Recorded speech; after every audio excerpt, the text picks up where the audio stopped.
Hey guys. Today we're doing things a little bit differently. Today we're going to be talking about the Oxford school shooting and Jennifer and James Crumbley's sentencing.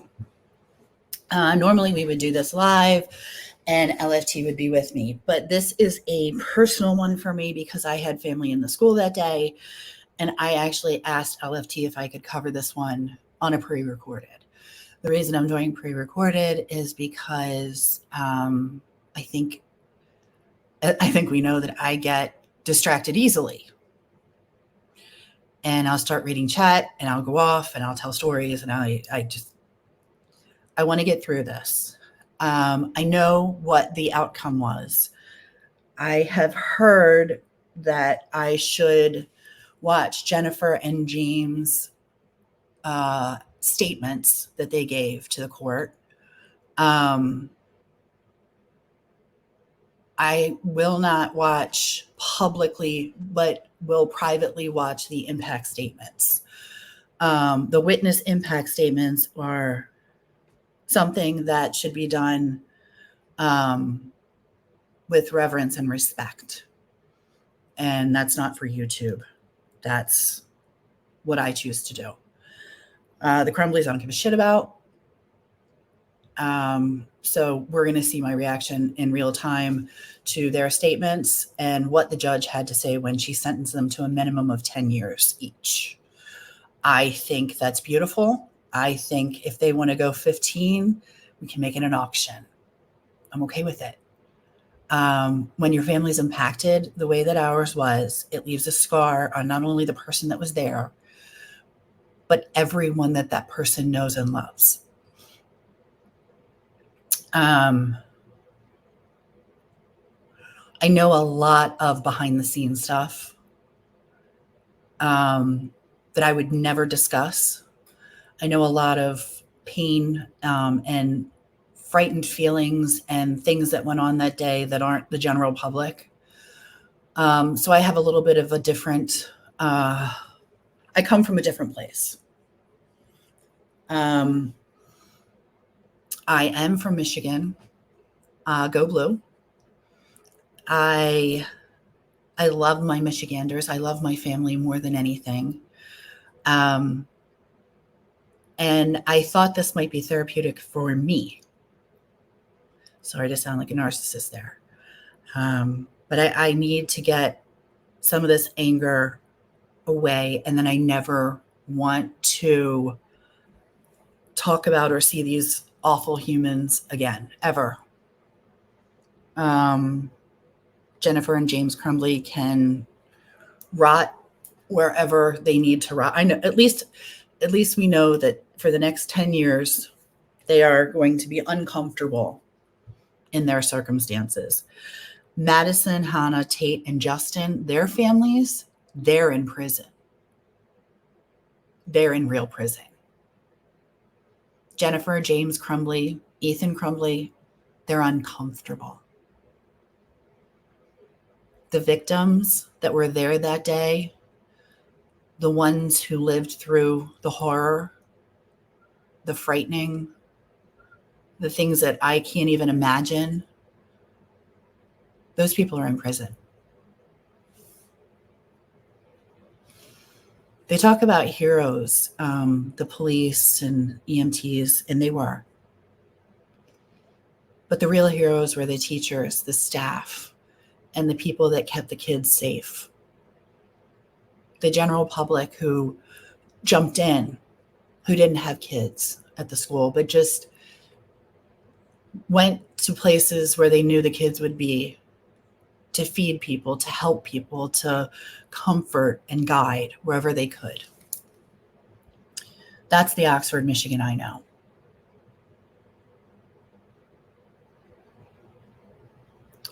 I'm going to try and get through this. I know that I'm going to be angry. I know that I'm going to throw things. There's going to be a lot of curse words. Like I said, LFT, I got her permission before I came and did this.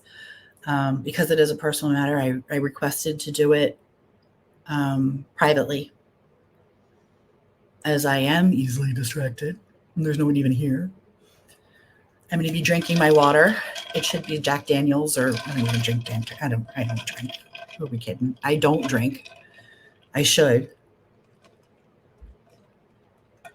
I'm drinking my water infused with electrolytes so that I can have the power to scream and yell.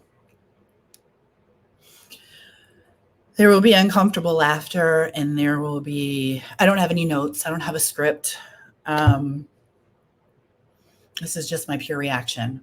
I don't know if this will make it to a premiere. My hope is that I will do a premiere with this later today. I don't know if it'll make it because I don't know what my reaction is going to be. Like I said, I'm not going to do the victim impact statements. That's something I'm going to watch on my own out of respect. I don't have any respect for Jennifer Crumbley or James Crumbley, so that shit right out there, like, I don't even care. Let's just get to it. Let me try and share my screen here. I keep stalling thinking that I'm just not looking forward to this, but we're going to do this. We're going to go through this. Ugh, already with Shannon Smith, the attorney, I'm already angry. So in case you didn't know, Jennifer Crumbley we're only going to be listening to her statement and James' statement, and I want to hear what the judge has to say. But one of the requests that Jennifer Crumbley has made is to live in her attorney Shannon Smith's guest house for the next 10 years under house arrest. No, I know that didn't happen. And thank God for the judge. Thank God. But can you believe the audacity? Can you believe the audacity?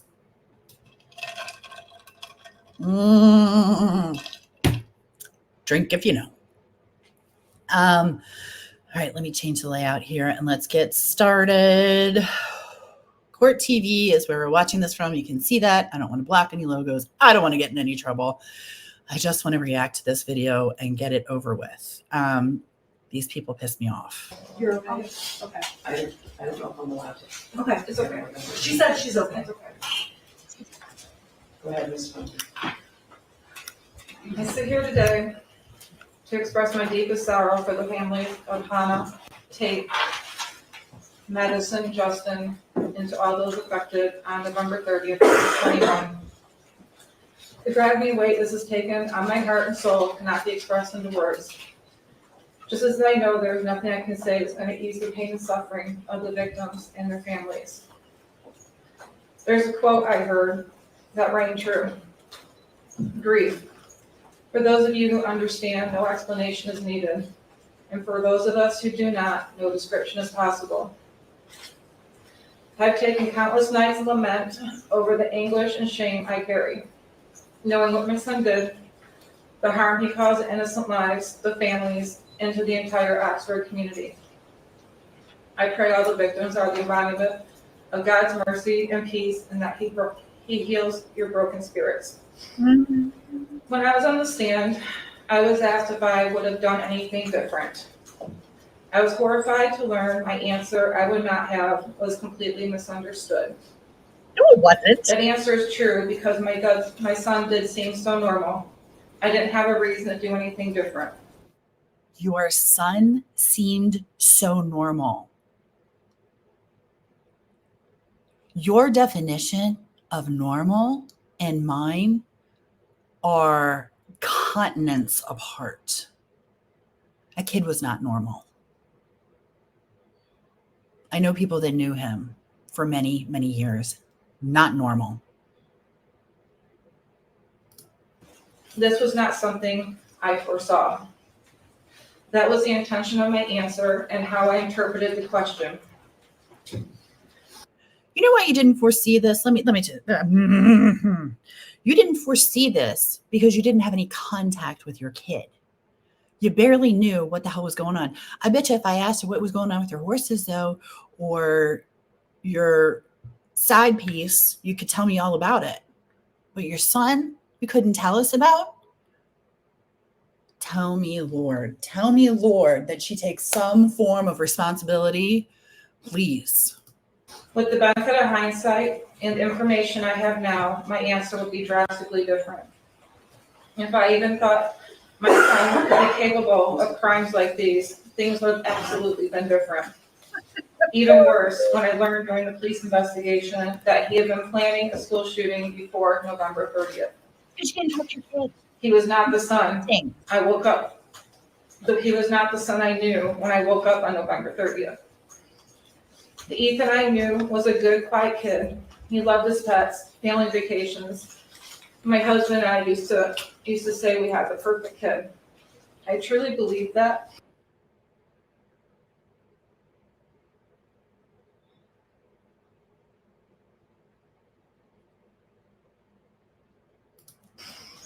And that's who I saw and thought I knew. As the details started emerging during discovery, I was horrified to learn concerning behaviors my son was reported doing at school. Refusing to take a makeup test he told us he took. Sleeping in class. Drawing pictures of guns on his assignments. Writing, quote, "My family is a mistake." Watching a video in class of a mass shooting that fatal day, along with internal communications that took place between his teachers and counselor, Mr. Hopkins. That he is, quote, "on my radar." Oh, you fucking bitch. Don't you dare. Listen, there's a few things I know, and I knew this kid was on the radar.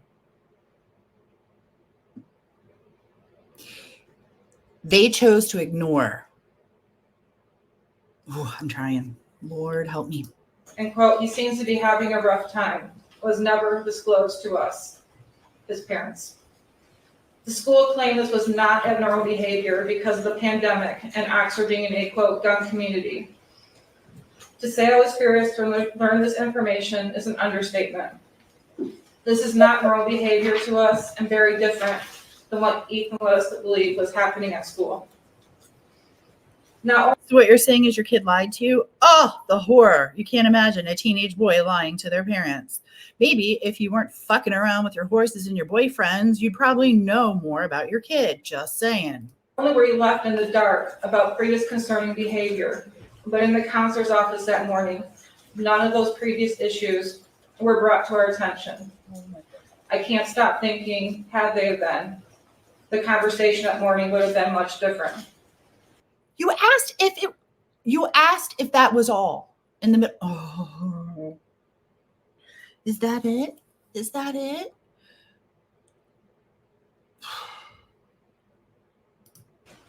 That we would have taken a deep dive into what's really been going on with my son.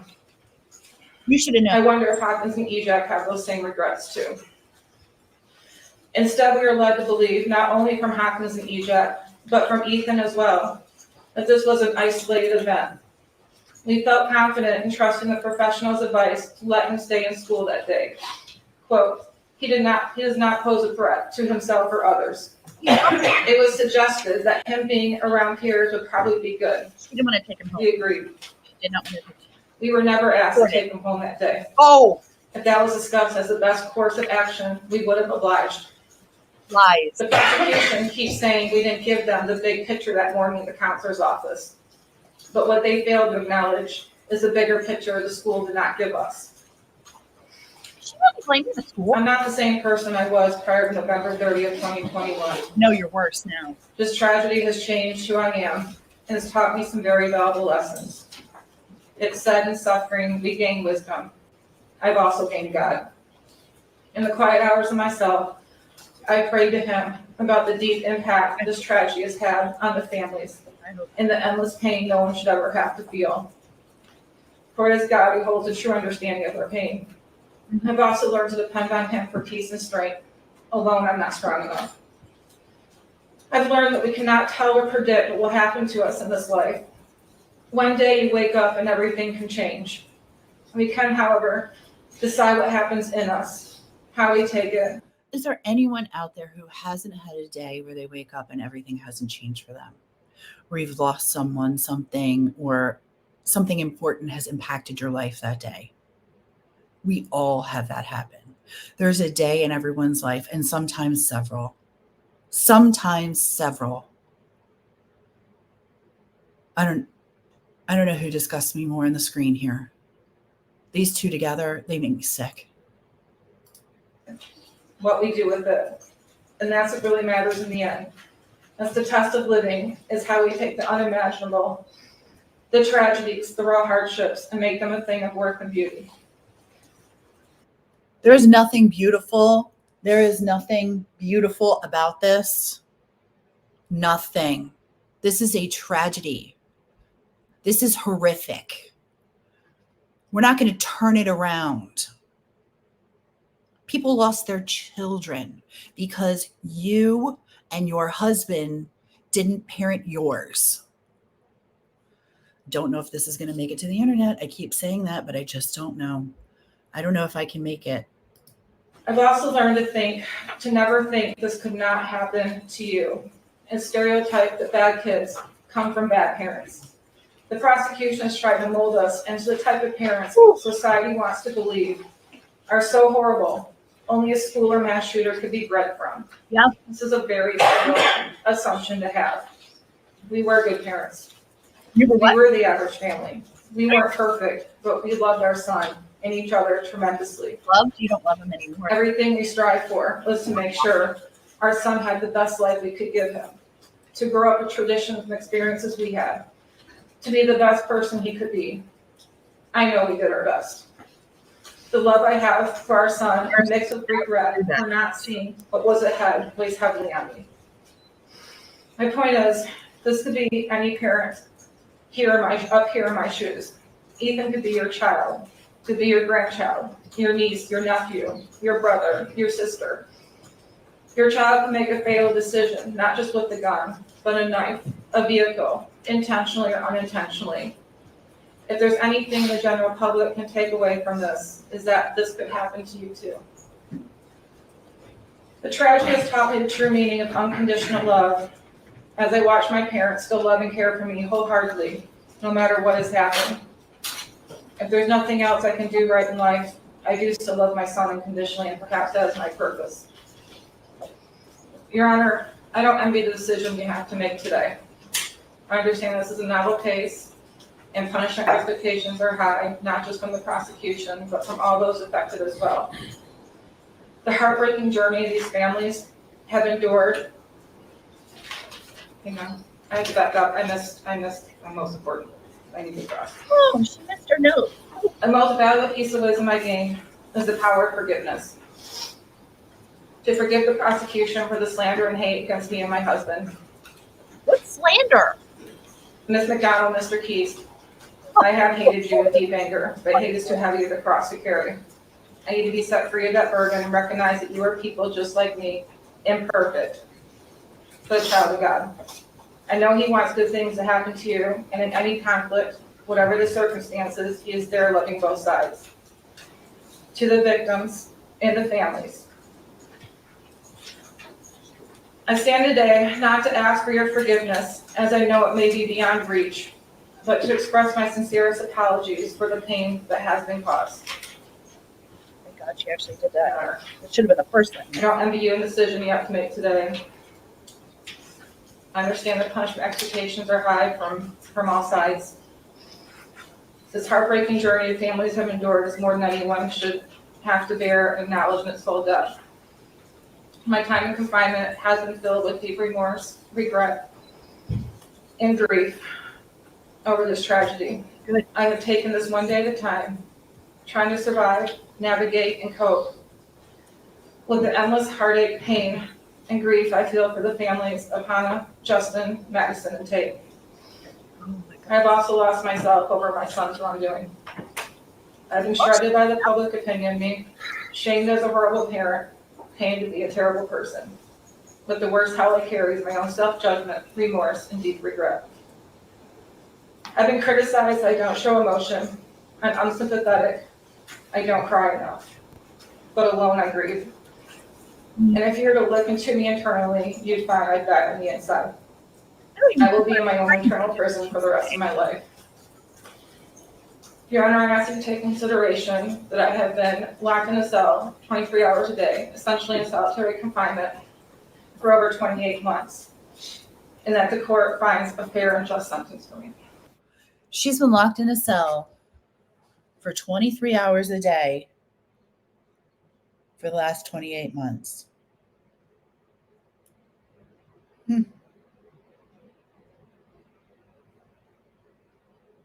While those parents will be locked in a cell that your son created for the rest of their lives.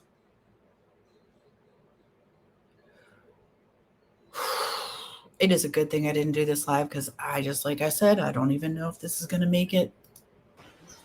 Thank you. It's therapy. Remember, Thank you. therapy. Yes, sure, thank you. Your Honor, as I Oh, my second favorite person's about to speak. Oh, everyone, please, this bitch. I don't know if I can't wait or I'm ready to throw things already. Hold on. pointed out in my sentencing memo, this was a no-win case. When we walked in the door, there are no winners here, every single person was home here. Agreed. And there's also no limit on the amount of sadness, grief, and horrific emotions that are felt across the board in this case. And when She is the most insincere person I've ever seen in my life. Mrs. Crumbley does express remorse, Really? I'm sorry, when she expresses sadness, there's a tendency, and there has been a tendency for people to say she's shifting from sadness to the victims and putting it on herself. She's not doing that. There's an abundance of sadness. There's enough sadness to go around for all of the victims, for Mrs. Crumbley, for everyone involved in this case. It's not surprising that the victims have come in and obviously want the maximum sentence. There has been a narrative throughout this case that they believe is true. And this court knows that there is other information that was not a part of this case. And I believe this court knows the defense was hugely hamstrung, and I think the court was pained at times over what to do. I guess I'm not sure. I'm talking about not being able to call the medical professionals, not being able to call the shooter to the stand, not being able to cross-examine on various pieces of evidence. I'm not convinced the shooter would have helped you. Right, all of those are obviously issues, but there were things that hamstrung the defense. And Are you I do talking about believe- the forensic records? I do believe the shooter would have helped, and I do believe the forensic records would have helped. And I understand the court has already ruled on that. I understand that. I think the tendency, though, after hearing the narrative that has been made public, has been to make Jennifer Crumbley sound like a monster, to vilify her, She is. to make her sound like a horrible mother, an She is. evil person. She is. And the truth is, it's an effort to put her in a category of other, to say this is not something that could happen to any of us. And it is. It is something that could happen to any of us. And people fail to realize what the sentencing memo shows the court through numerous letters of support, that Mrs. Crumbley does have a kind heart. Keep in mind, this is the same bitch who wanted her to live in her guest house for 10 years. She does have compassion. She has spent night after night crying, not for only herself and her son, but also for the victims and for what her son did and what she will live with, knowing he did, and what she missed all the years forward. Perhaps if she spent a little time in the years past, we wouldn't be sitting here worried about the years forward. And for anybody saying that I'm a judgy bitch on this, you're damn straight I am. You're damn straight I am. At the end of the day, we asked the court to look at Mrs. Crumbley's role in the offenses. We asked the court to consider that while she did not oppose having a gun in the home, she was not the person who was responsible for storing the gun. and believed it was being stored properly and that it was locked. Mrs. Crumbley obviously testified, and all of the evidence at trial showed she believed there was a string lock, a cable lock placed on the gun, on the weapon. You know, I don't mean to interrupt you, but that has really troubled me, from your sentence in the whole, because you spent a lot of time talking about the fact that she didn't know anything about the gun. She didn't lock it, she wasn't responsible for it. But at one time, she was texting her husband to see whether or not he got the gun and how much it was. She posted pictures of it as her son's Christmas present. She shot the gun. And I don't know if you're aware of this, I don't know if either side was aware of this, but the first jury determined that there was a claim that the gun was the responsibility solely of defendant James Crumbley. And Mrs. Crumbley testified that when she returned from the range with the shooter on November 27, it was the defendant James Crumbley who was responsible for the 6-hour retrieve from the car and was supposed to keep it safe. The first jury recognized that the GPS admitted in the case shows that even prior to the defendant James Crumbley returning to the house, the shooter was videotaping the unlocked 6-hour in the kitchen of the home. Oh, what? That's not true. Right? That's not true.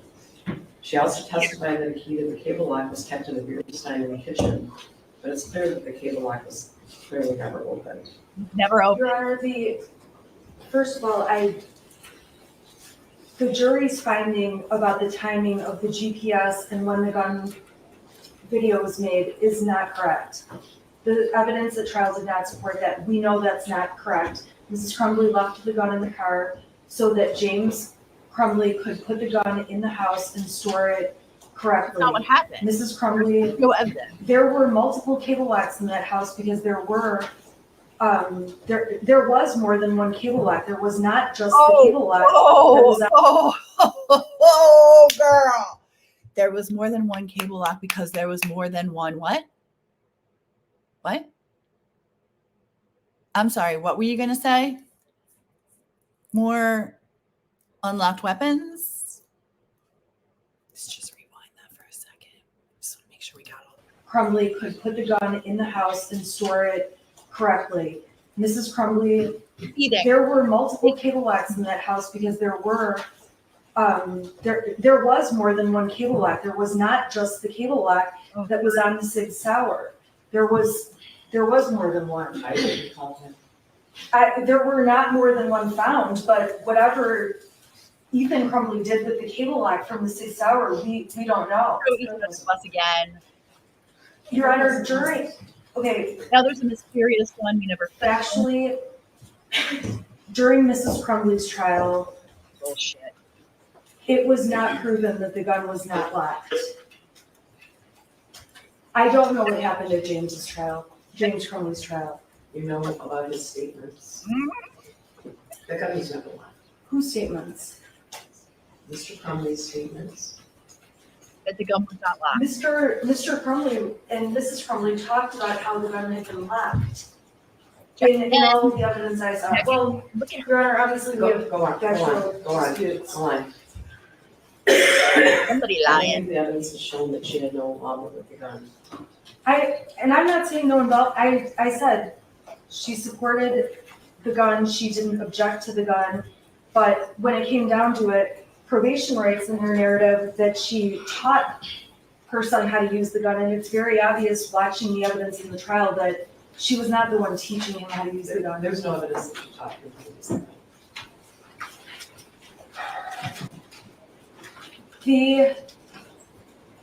When Mrs. Crumbley spoke, she acknowledged what the testimony was at trial about all of the different things that she wished had come to her attention from the school employees. And the prosecutor's office has said that the proposal the defense has made regarding Mrs. Crumbley is a slap in the face. And what's truly a slap in the face, not only to the victims in this case, but also to the Crumbleys, is how much the Oxford schools did fail the Crumbleys and all the victims. Because if Mrs. Crumbley had been presented any of those 5 things would be different and we. So here's a fact, boys and girls. Nowadays, these titty baby whiny ass bitches who don't want to deal with reality will blame everyone else around them, including the school system. Utter bullshit. If you parent and you know what's going on with your child, you don't have to depend on other people. If you take ownership of your children and you teach them right from wrong and what to do and what not to do, and you parent your child and you have contact with your child and you have communication and you know what's going on with them, different ball of wax. You don't have to depend on anyone else to tell you anything.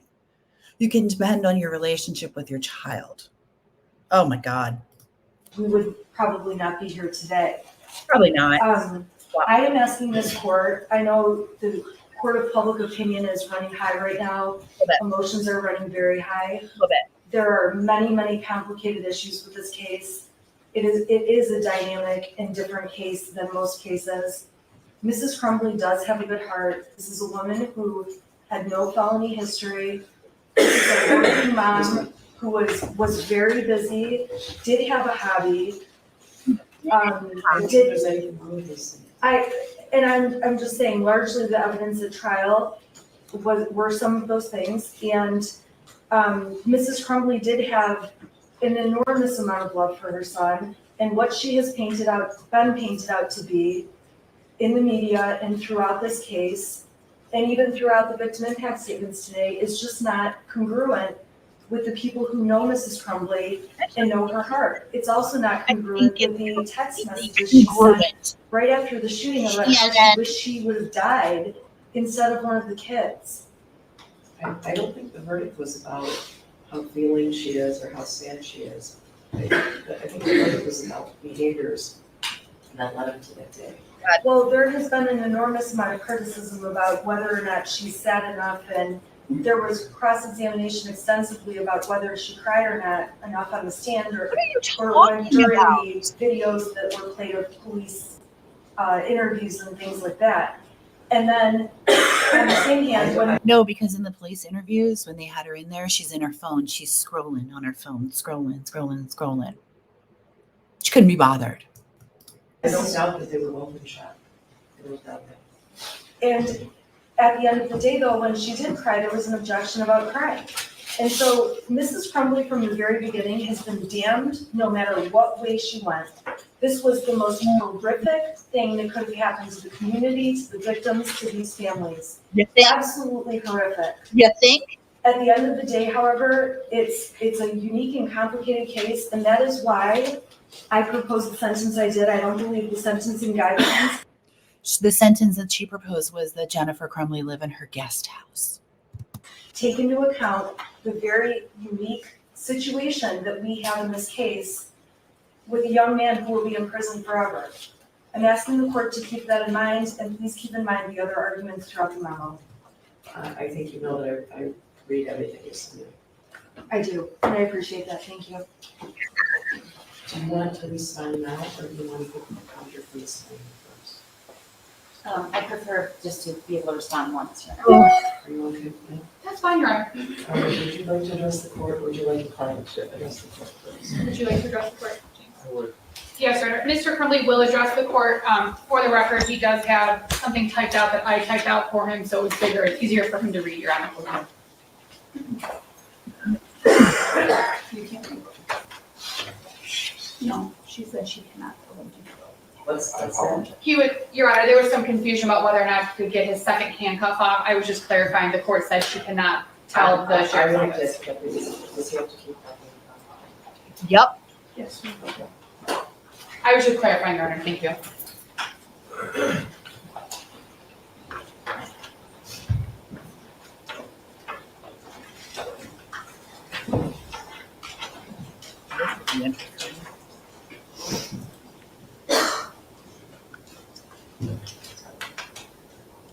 Before I address this court directly, I want to do something that I had never been able to do throughout this time until now.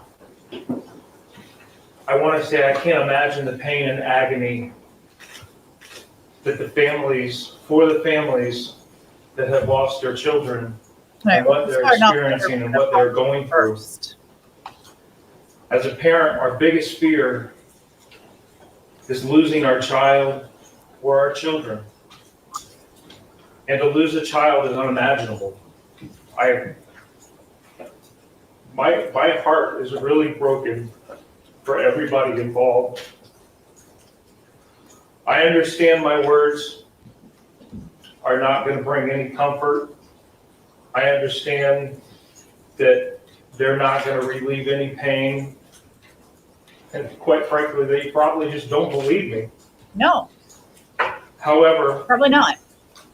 I really want the families of Madison Baldwin, Hannah St. Juliana, Tate Meyer, Mir, and Justin Schilling Couldn't even get his name right. to know how truly sorry I am. Couldn't even get his name right.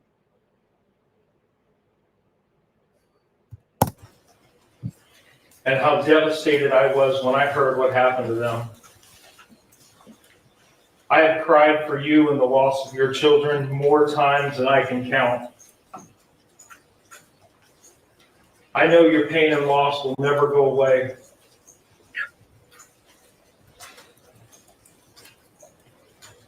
Part of you will be missing forever. Yeah. But please know that I am truly very sorry. I am sorry for your loss as a result of what my son did.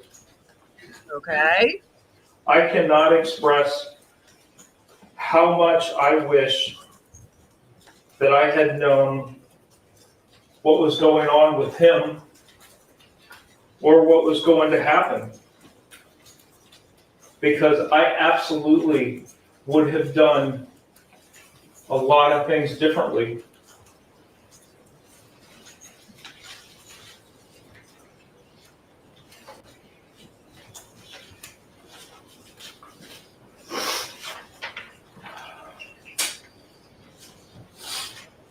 Mm-hmm. Again, my heart pours out to every single one of you.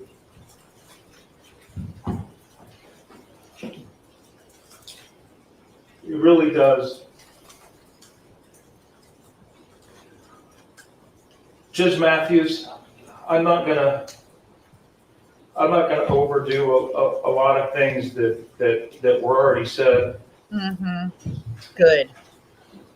But I know the full amount of pressure that you have on you and the responsibility that has been placed on you throughout this case.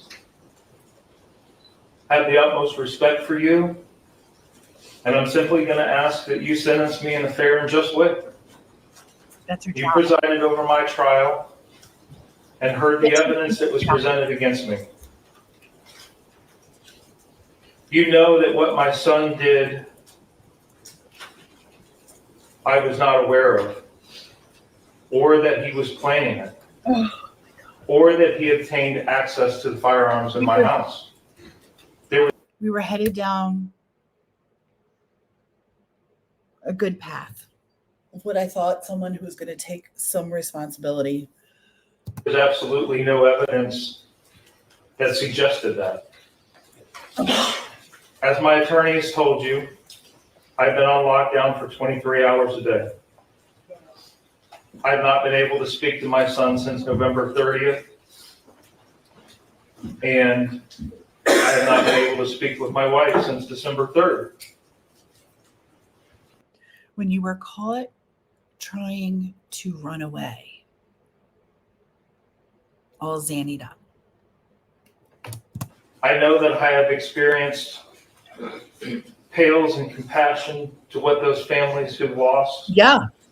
their children Mm-hmm. and countless other victims experience every day because of what my son did. But I want you to know I too grieve for everyone, as I have explained. For everyone that's been affected by what my son pled guilty to doing. And I'll continue to feel this pain for the rest of my life as well. If I could go back and change things, if I could go back and do things differently, Yeah. and maybe none of us would be here today. Do you? So again, I ask Your Honor to impose a just and fair sentence based on the truth about what you heard during my trial. I'm asking the court to sentence me to time served and place me on probation for the maximum time allowed with the GPS tether for as long as the court deems necessary. You've served your time? You have served your time. Are you fucking kidding me right now? While these kids are deceased and these parents and families need to live and carry on, and the people that in the community that need to live and carry, are you fucking with these? Are you kidding me with these two?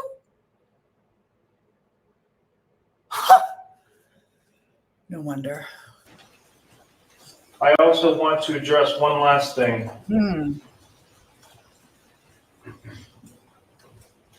that's to what Decip-HER's dad said. It is time that we all know the truth.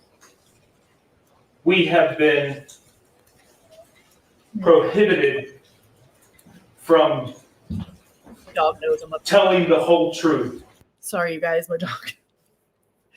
My dog knows I'm upset. It's all right. It's all right. I won't throw you. Hold on. Let's let him out really quick.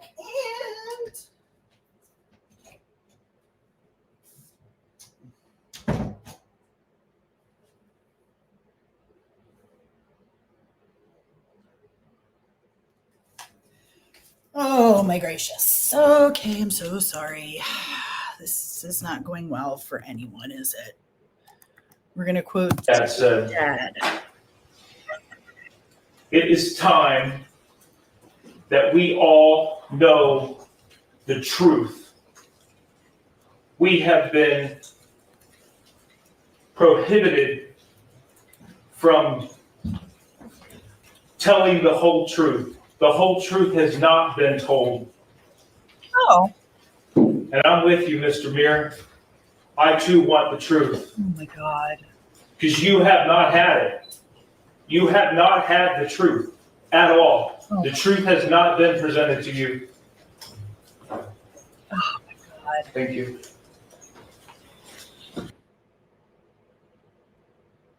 To everyone involved, I'm sorry. These two pieces of shit just gave these horrific statements.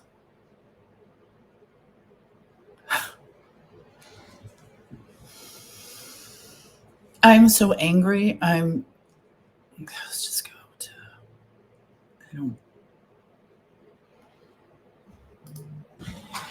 Mr. Crumbley, this statement, are you wanting to say?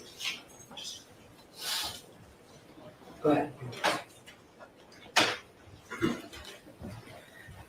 Thank you, Your Honor. Say. Thank you, Your Honor.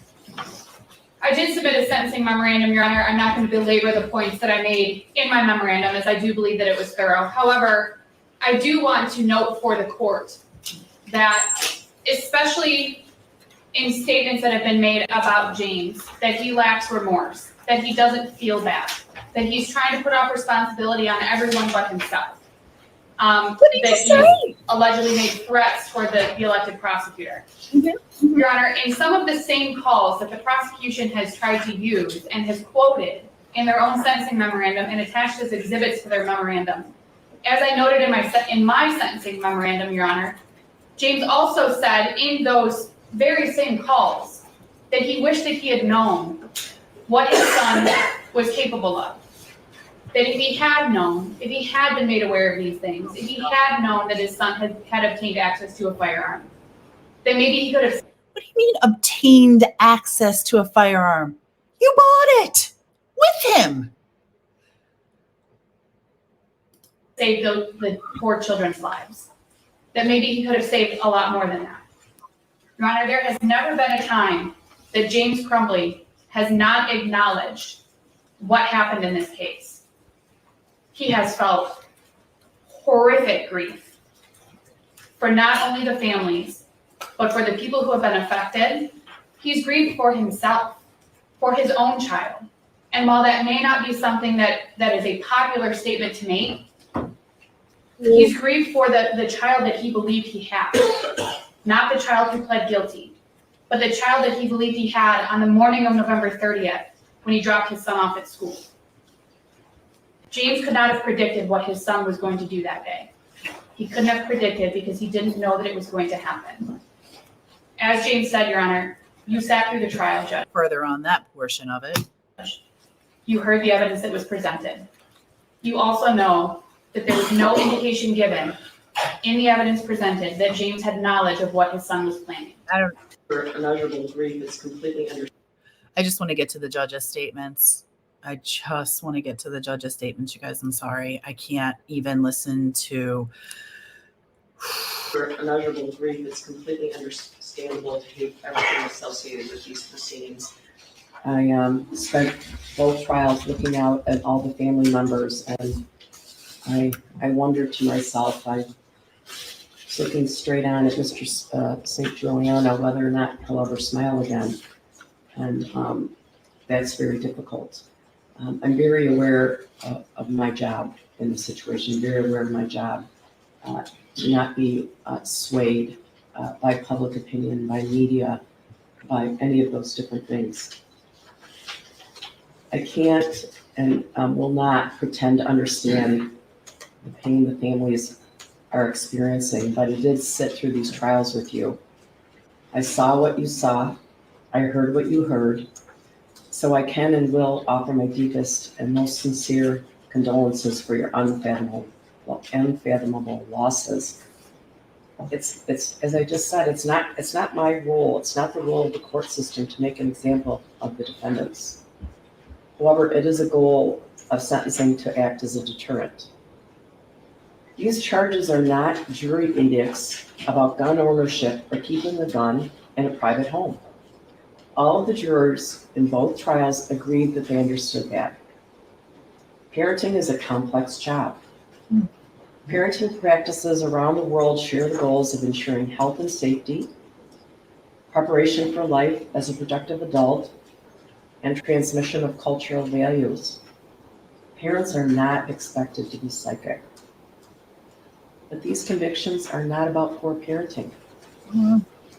These convictions confirm repeated acts or lack of acts that could have halted an oncoming runaway train.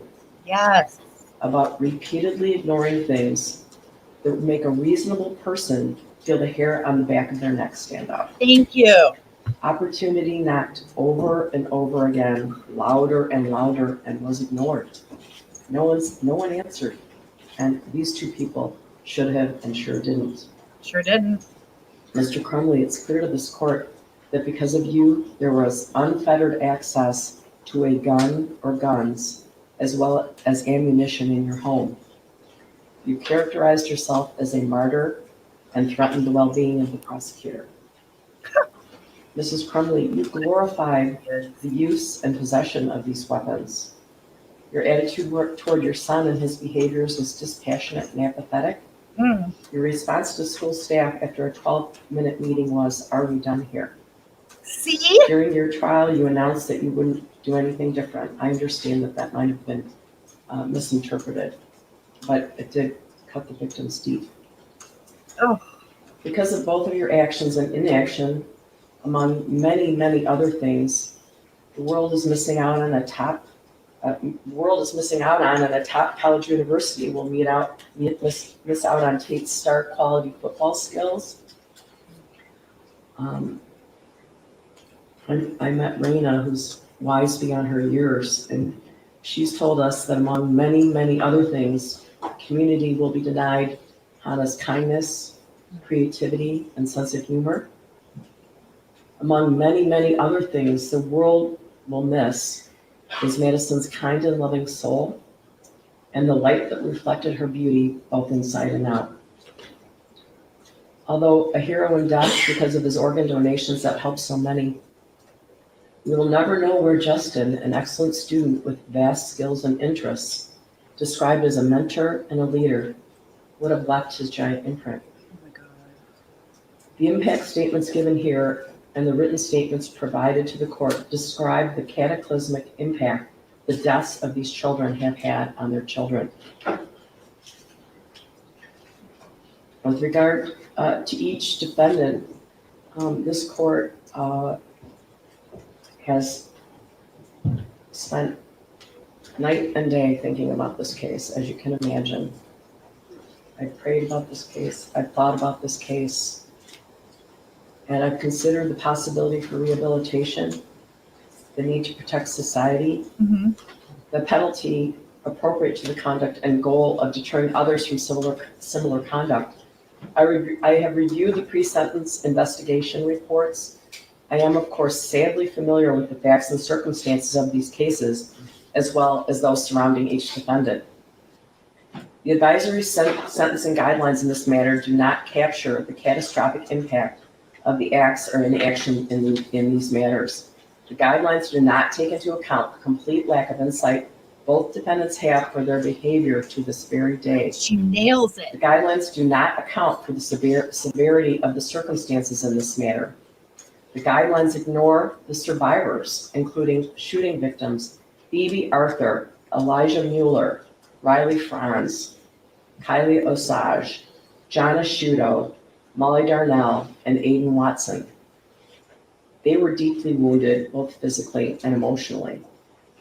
In addition to the 7 wounded, each of the defendants' gross negligence has caused unimaginable suffering to hundreds of others as a result of what happened that day. Yes. Each act or inaction created a ripple effect. Therefore, an out of guidelines No, I did not see this.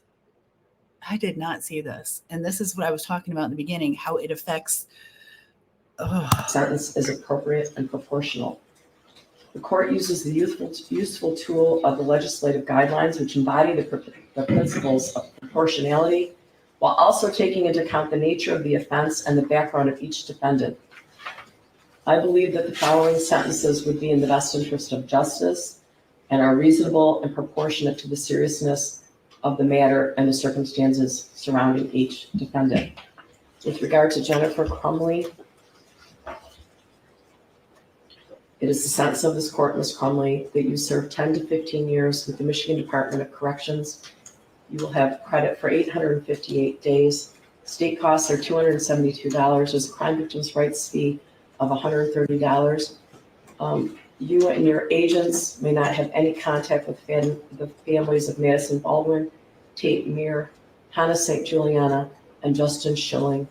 I will issue another ruling with regard to contact with your son, the shooter. Excuse me. As to defendant James Crumbley, it is the sentence of this court that you serve 10 to 15 years with the Michigan Department of Corrections, that you receive credit for 858 days, that you pay state costs in the matter of $272, that there is a crime victims' rights fee of $130, that you or your agents have no contact with the families of Madison Baldwin, Tate Meir, Hannah St. Juliana, and Justin Schilling. Ms. Wheeler, have I left anything out with regard to sentencing? No restitution has been requested by any of the families at this time, correct? That's correct. Thank you. I would like to advise both defendants that you are entitled to appellate review of your conviction and sentence, including that the sentence exceeds the guideline range. This is done by filing a claim of appeal by right, or when you are not entitled to file a claim of appeal by right, an application for leave to appeal. If you cannot afford to hire an attorney to represent you on appeal, and you request an attorney may be appointed for you. You may request an attorney by completing the request for appointment of attorney section of the form that will be provided for you, and by returning the form to this court or to the Michigan Assigned Counsel System at the address on the form. If you wish to preserve your automatic right to appeal, the form must be received within 42 days of your sentencing. If you do not submit the form within 42 days from today, you may still file an application for leave to. Okay, so the bottom line is I'm not happy that they got sentenced to 10 years. It doesn't feel good. It's still a loss for our community um, as far as the terror that this person put through to children, to parents and family members. I'm truly sorry to the families, to the people, and to the community of Oxford.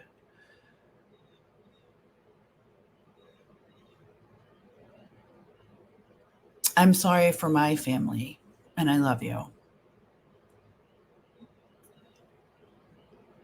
I'm sorry that my reaction seems, I don't even know. I don't know. You can have your opinion on my reaction. I don't care. I don't care.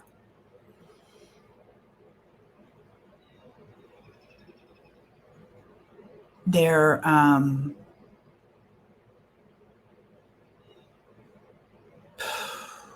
has come a time when sometimes you just run out of words. And your heart just hurts. And I thought that watching this trial would make me feel better so that I could support better, and it doesn't make me feel any better. But I still hope I can support better because I'm letting some of this go.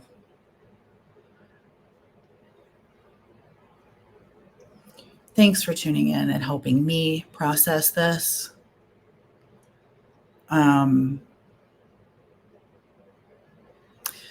I encourage you to go to your favorite creator and give them a like and a nice comment. I would like to hear your thoughts in our comment section. Good, bad, or indifferent. You're entitled and more than welcome to your opinions. I read every single thing. I acknowledge that this is difficult, and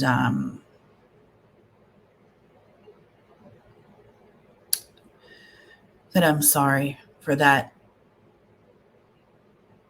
entire community and what they've had to deal with. I'm going to take these two off and just say thank you for being with us. And if you're a praying person, maybe throw some prayers, some thoughts, some good wishes to the families of the communities, to the families, that's my dog barking, to the families who have lost someone. And be kind to each other. See, I told you, he knows when I'm upset. He's trying to get into your sorry. Thank you for bearing with me during this process. I appreciate it. Go and have a good night. Hug your family. Be kind, and we'll see you guys soon. Take care.